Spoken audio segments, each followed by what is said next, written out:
Saudara-saudari, menjelang perayaan Natal ini sekait dengan perayaan minggu keempat Advent ini, bacaan Injil mengutarakan ke hadapan kita setidak-tidaknya 3 pesan. Pesan yang pertama, kita diajak untuk menjadi seperti malaikat Gabriel. Kita semua tahu apa kekhasan peran dari malaikat Gabriel. Malaikat Gabriel adalah malaikat pembawa kabar gembira.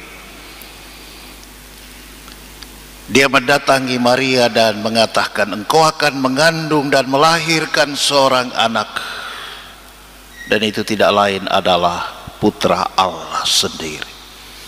Itulah sebuah warta sukacita, bukan hanya bagi Maria tetapi bagi dunia, karena kita semua tahu siapa itu Yesus. Sebagai putra Allah dikatakan bahwa Allah yang begitu besar kasihnya bagi umat manusia sehingga ia mau memberikan putranya yang tunggal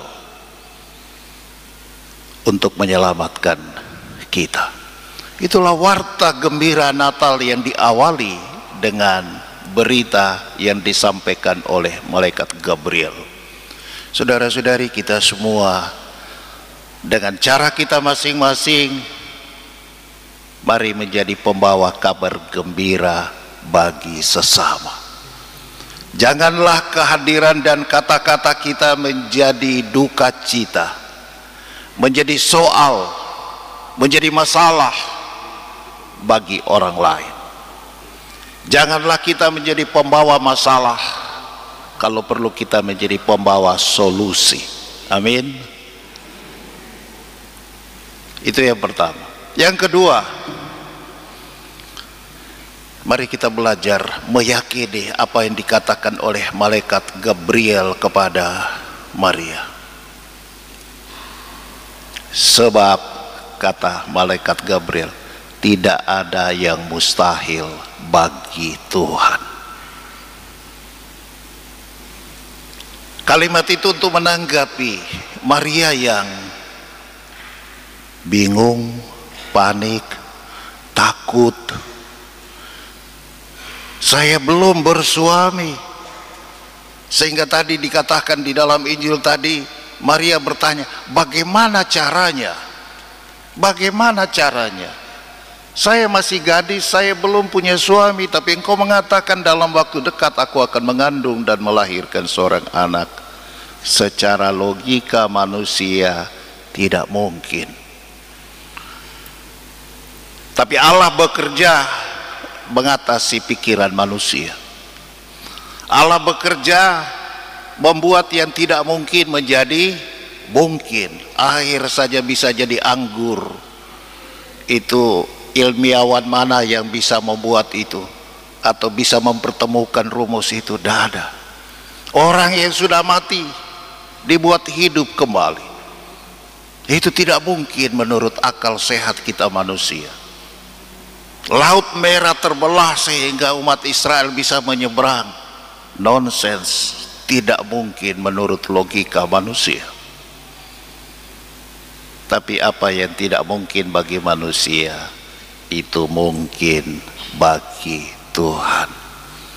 Dan ini menjadi sebuah warta gembira yang harus kita usahakan, kita tanam, kita hidupkan di dalam hati, di dalam pikiran kita, sehingga kita tidak pernah menjadi manusia yang menyerah di dalam hidup ketika kita berhadapan dengan persoalan. Mungkin kita sedang bergumul dengan masalah yang seolah-olah tidak ada jalan keluar. Mungkin ada sakit penyakit yang sudah bertahun-tahun tidak mungkin lagi bisa disembuhkan. Kita ingat di dalam cerita Injil seorang wanita yang sudah 16 tahun sakit pendarahan, sudah kesana kemari mencari tabib, sudah banyak uang yang keluar, tapi ketika berhadapan dengan Yesus dia percaya dalam Yesus ada kesembuhan dan terjadilah mujizat. Tidak ada yang mustahil bila Tuhan berkehendak. Itu yang harus kita pegang, itu yang harus kita hidupi, kita imani.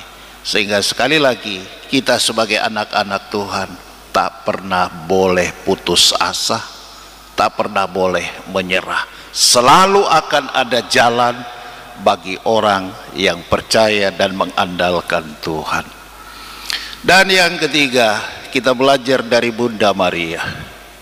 Di tengah kegalauan, kepanikan, rasa takut pasti akan dibuli oleh orang, akan dicibir. Dan di tengah situasi suasana batin seperti itu, akhirnya dia berujar, aku ini hamba Tuhan, terjadilah padaku seturut perkataanmu. Perkataan malaikat Tuhan yang tidak lain tidak bukan adalah rencana dan kehendak Tuhan sendiri. Kata-kata Maria ini adalah inti dari iman. Itulah taat, serah diri, dan berpengharapan. Kita harus percaya hari esok akan lebih baik dari hari ini. Amin. Kita harus percaya bahwa di dalam genggaman tangan kasih Tuhan, apapun yang kita alami di dalam hidup ini, satu hal kita dapatkan, hati yang damai, yang tidak bisa dibeli dengan rupiah, hati yang bahagia yang tidak bisa dijamin dengan materi, dan pengharapan akan masa depan bagi keluarga, bagi anak-anak kita, bagi cucu-cucu kita.